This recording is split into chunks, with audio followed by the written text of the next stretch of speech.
नमस्कार साथियों, मेरा नाम डॉक्टर DL यादव, assistant professor agriculture university Kota.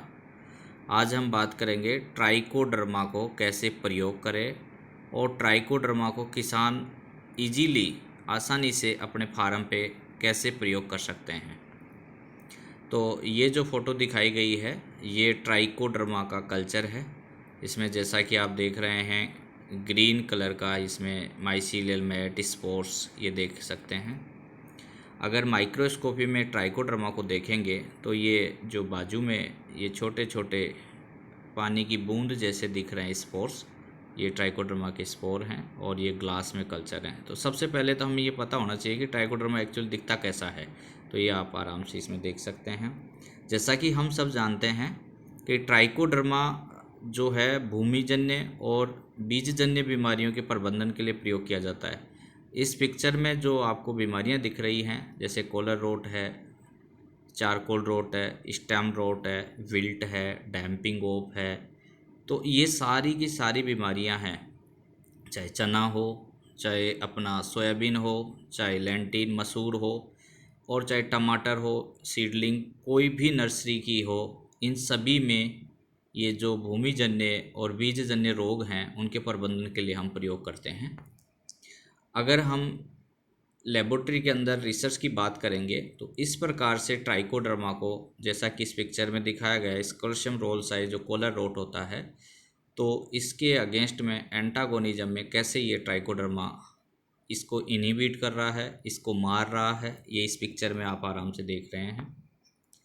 Trichoderma को प्रयोग करने की विभिन्न प्रकार की विधियां हैं जैसे बीज उपचार, कंद उपचार, नर्सरी उपचार और कलम या पौधे की जड़ उपचार। तो इस जो फोटो के साथ में हमने इसमें व्याख्यान किया है बीजोपचार के लिए, कंद उपचार के लिए, तो आप ये देख सकते हैं कि 5 से 10 ग्राम ये जो बीज की साइज है उसके ऊपर निर्भर करता है।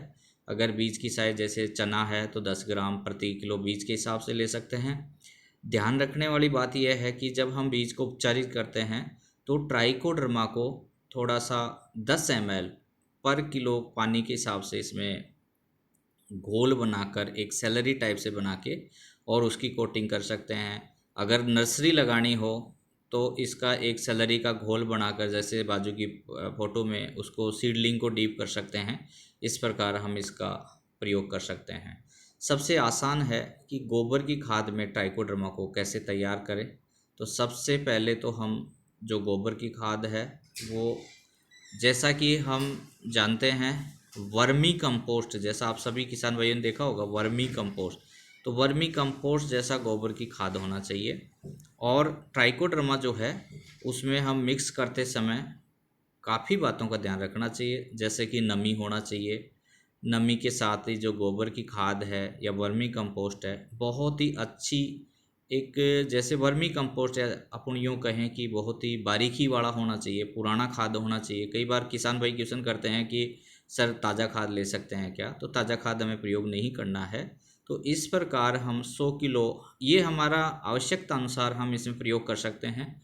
इसमें कोई ऐसा वो नहीं है कि 50 किलो लें या 100 किलो लें, लेकिन हम जो है वो 2.5 किलो पर हेक्टेयर के हिसाब से इसमें मिक्स करके और इसका प्रयोग कर सकते हैं। जैसा कि इस फोटो में दिख रहा है वर्मी कंपोस्ट में हमने ये बताया है कि वर्मी कंपोस्ट में ट्राइकोडर्मा को मिक्स करके, और इसमें आप अच्छी तरह से देख सकते हैं हाथ में जो फ़ोटो है कि किस प्रकार की वर्मी कंपोस्ट है। ये इस फ़ोटो में देखो कितना क्वालिटी वाला वर्मी कंपोस्ट है, या गोबर की खाद में इस प्रकार की गोबर की खाद होना चाहिए। कई बार किसान भाई कहते हैं कि ढेर ढेर हो, ढेर है सर वो है, तो इस प्रकार से नहीं होना चाहिए। जो इस फोटो में जैसा दिख रहा है कितनी क्वालिटी के साथ में, इस प्रकार से हम ट्राइकोडर्मा को इसमें मिक्स कर सकते हैं। और मिक्स करने के 7 दिन तक हम छायादार स्थान पे रख के बोरी की टाट से उसको थोड़ा सा मॉइस्चराइज कर दे, गीला कर दे हल्का सा, और 7 दिन के बाद में फिर इसको मिक्स करने के बाद में प्रयोग कर सकते हैं। जैसा कि आप लार्ज स्केल पे कर रहे हो तो इस प्रकार से आप मिक्स कर सकते हैं। और ये चने के लिए जैसे इस फोटो में दिखाया गया है, ये बाजू में जो फोटो है एक बिना ट्राइकोडर्मा डाला हुआ है, इसके बाजू में जो है ट्राइकोडर्मा प्रयोग किया गया है। जैसे ये उगता और कॉलर रोट के लिए चने में बहुत अच्छा कारगर है, ऐसे ही ये अलसी का है। बाजू में बिना प्रयोग किया हुआ है, और ये जो सबसे अच्छा फ़ोटो दिख रहा है इसमें प्रयोग किया हुआ है। तो ये लाभ ही लाभ हैं इसके। जैसा कि हम सब जानते हैं कि पौधे की वृद्धि और जो पौधे का जड़ सही होना चाहिए, तो जो रोग प्रतिरोधी क्षमता है वो भी बढ़ जाती है और उपज भी बढ़ जाती है। तो ये लाभ ही लाभ हैं, इसके कोई दुष्परिणाम देखने को नहीं मिले हैं। लेकिन हमें कुछ सावधानियां ज़रूर रखनी चाहिए, जैसे कि ट्राइकोडर्मा प्रयोग करने के बाद में और पहले जो कवकनाशी हैं, जो किसान भाई फंजीसाइड यूज करते हैं, उसका प्रयोग नहीं करना चाहिए। और ट्राइकोडर्मा का प्रयोग करते समय नमी होनी चाहिए, पर्याप्त नमी हो तभी इसका प्रयोग करें। और जब इसको तैयार करते हैं तो छायादार स्थान पे, सुरक्षित स्थान पे ही तैयार करें। ऐसा नहीं कि तैयार करने के बाद में धूप में डाल दिया, तो इसका प्रयोग करने का कोई उचित नहीं रहेगा। ट्राइकोडर्मा को शुष्क स्थान पर नहीं रखें। और ये भी ध्यान रखें कि जब ट्राइकोडर्मा की खरीद करें तो अच्छी संस्था से या प्रमाणित संस्था से ही इसको खरीदें। और इन सब बातों का ध्यान करेंगे तो बहुत ही आसान तरीके से इसको प्रयोग कर सकेंगे तथा अच्छी उपज और रोग प्रबंधन में सहायक हो सकेगा। धन्यवाद।